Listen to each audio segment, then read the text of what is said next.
What is going on, guys? It is Murph from Josh and Murph, and recently Rockstar released Grand Theft Auto Online for free on Epic Games. So I grabbed it, free's for me. There's a couple things that I wish I knew when I started playing the game, and I want to share those with you right now.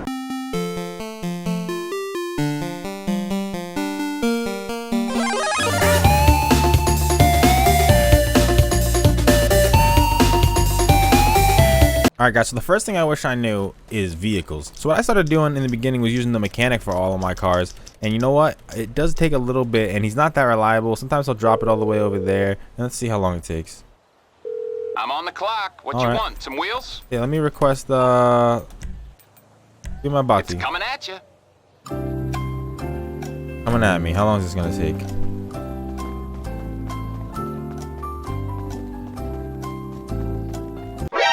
Oh my god, it's all the way over there? Jesus Christ. Well, nope. Fear no more, guys. There's a better way to do it. So if you're in a motorcycle club, and if you're not, just join one. Go to Motorcycle Club President, request motorcycle. Oh my god, and it's right there, and it's literally instant. Holy shnikes. And you know what's even better than that? What's even better than that? You know what? I don't like this motorcycle. You do? You go back to the motorcycle? Return to the storage. What do I want? I want the oppressor. Bring me my oppressor. Thank you. I'll take that, please. Now this one's a little far, but what are you gonna do? Hey! Shit. Hey! Shit, my wheels, man!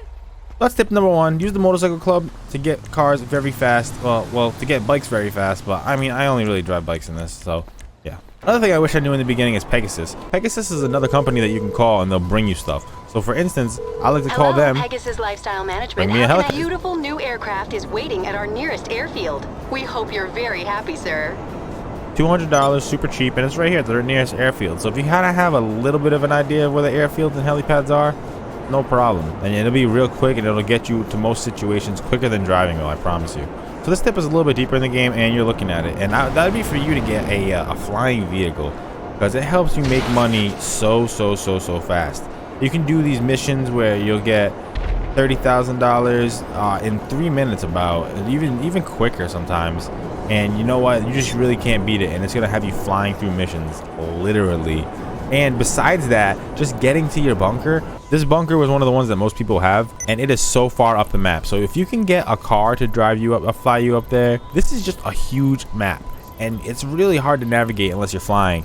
And the things that they have to fly in this game traditionally, like the helicopters and planes, have their own pros and cons, and a lot of the cons is landing and taking off quickly. So you get one of these flying vehicles. Yes, they're expensive, but there are ways to get them for cheap. If you want a video on how to get this for cheap, let me know. I'll make that for you guys. It was actually pretty easy. These things can be expensive, but I believe they're worth it, and they're going to help you grind even harder.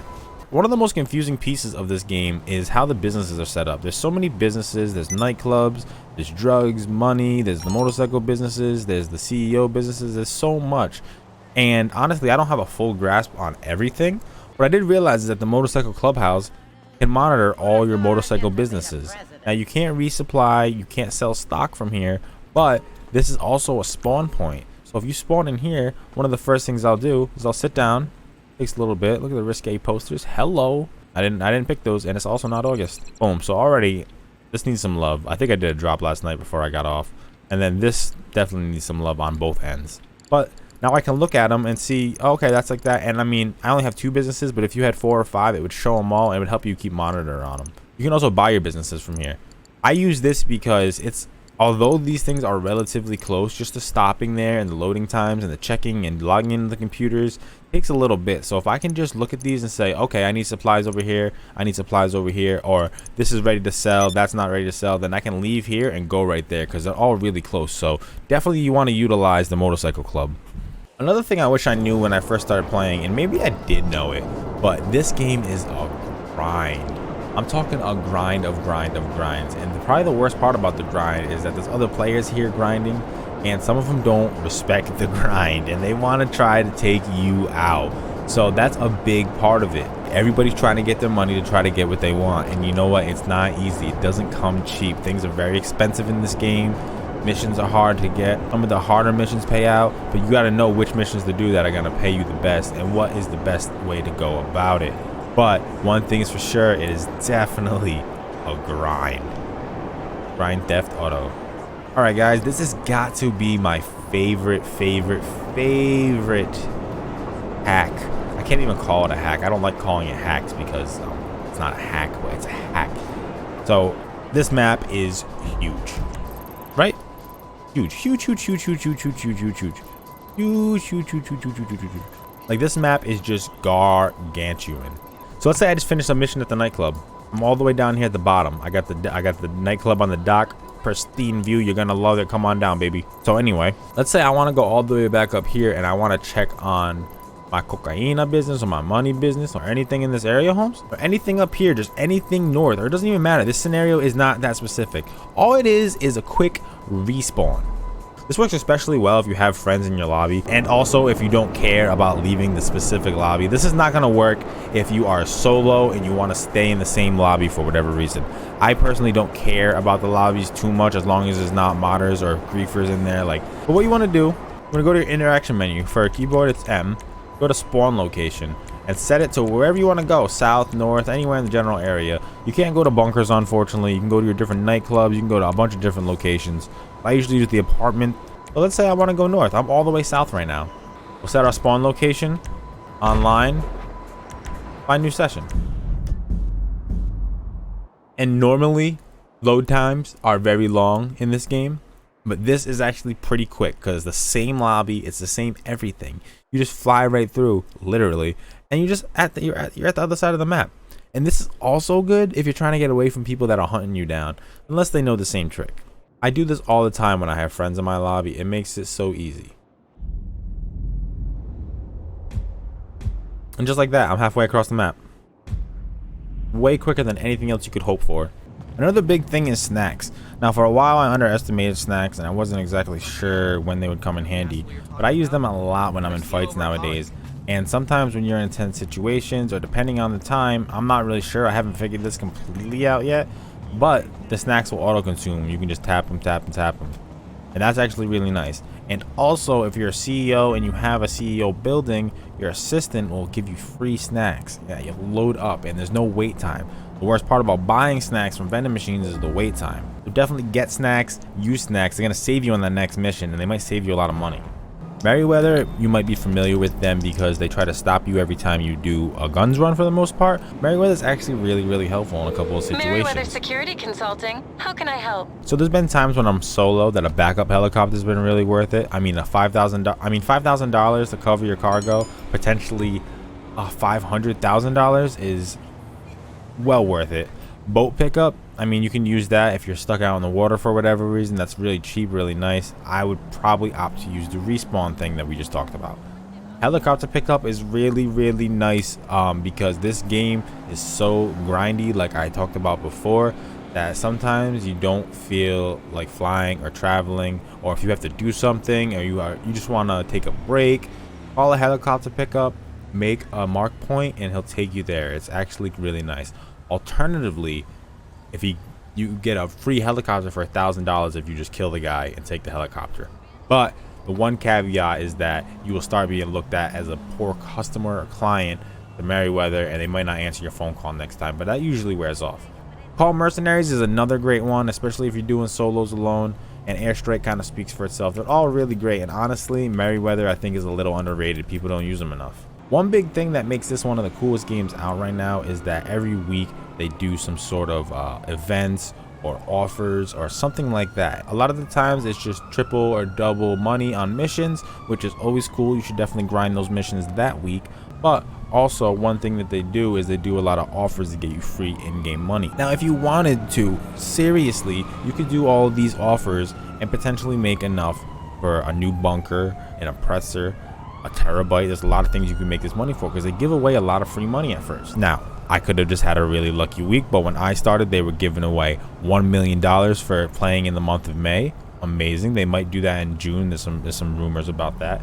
They were also giving away $1 million for connecting the Twitch Prime account. You also get a couple of other really cool things included in that. There was also a time where you could do 10 daily objectives, make $1 million. So we're talking $3 million there already. If you do two-factor authentication on your Rockstar Social Club account, they'll give you another $500,000. So there's money to be made out there. They're giving it to you free. It's a good booster for you to start getting your businesses going and make some money on your own. It's not something that you can expect constantly. They might be doing something monthly, which is always nice, but a nice little stimulus check once in a while. Thanks, Rockstar. And the last thing that I have to talk to you guys today about is buying supplies or stealing supplies. Now, in the beginning, you're going to want to steal supplies, especially if your business isn't upgraded. But what you're going to find, like I found, is this gets very, very tedious and not that rewarding in my eyes. It's a lot of running and gunning just to get money eventually. That's cool. I would rather, personally, buy the supplies. I buy the supplies a lot, and don't question me on the exact math, but if you have a full bunker per se, you can sell it for like 1.5 million after the bonus and everything like that. So if you have a full bunker with everything upgraded, sometimes you can make upwards of 1.5 million depending on where you sell it, the amount of supplies you have in there, and also the bonus that we talked about earlier. You can get a lot of money. Now, in order to get a full stock, you have to buy supplies 3 times roughly, maybe 4 in some instances, depending on where you started. So that costs you roughly about 300,000 to 400,000 depending. I personally think it is worth it to still make about 1.1 million and not have to do the little tedious missions of buying supplies, especially because you can buy the supplies one time and it'll fill you up. And if you're running supplies, especially by yourself, it takes a couple times to fill it up, and it's super duper annoying. Now, to each their own. Some people like stealing supplies. They like to do the missions. That's fine. They don't want to spend the money. It cuts into profits. LJT lets you know it cuts into profits every time. That's okay. I'm fine with that personally. I would rather spend the money to make the money, and if I lose a little bit, that's fine. One thing I also want to talk about is selling your supplies in stacked lobbies. Now, traditionally, when I started off, I was trying to sell my supplies in the smallest lobbies possible, just to avoid people griefing me. However, I learned that you actually get a bonus for doing runs with more people in the lobby. I did not know that, especially if they're rivals and so on and so forth. So stacked lobbies are actually really good to run things in, and you got to just hope that you don't run into any a-holes trying to grief you. What you can also do is you can use your CEO abilities to act as a ghost organization, and nobody will see you on the map. So that's really cool. It's only 15,000, and that's totally worth it if you're running a couple 100,000 in my eyes. Definitely be sure, if you're gonna run a big run, try to run it in a lobby with a lot more people, because you're actually going to get a big bonus that's actually pretty significant, and I think worth it. Alright guys, so those are a couple things that I wish I knew when I first started playing Grand Theft Auto. If you guys heard something in this video that you didn't know or didn't use and you're thinking about using, make sure you drop a comment down below. Let me know that it helped. If there's anything else that you think is a little like kind of hack that you do, put it in the comments. Let us know. Let's share this with everybody, because I think some of these are really helpful. My favorite is definitely the respawn one. The snacks is a big one, and honestly, the oppressor. But I can't expect everybody to buy an oppressor. I was really dedicated to it. Once again, guys, I am Murph from Jam Gaming. This has been things I wish I knew when I started playing Grand Theft Auto. Love you guys so much. Make sure you like, comment, subscribe, all that stuff, and keep it funky, baby. Bye bye.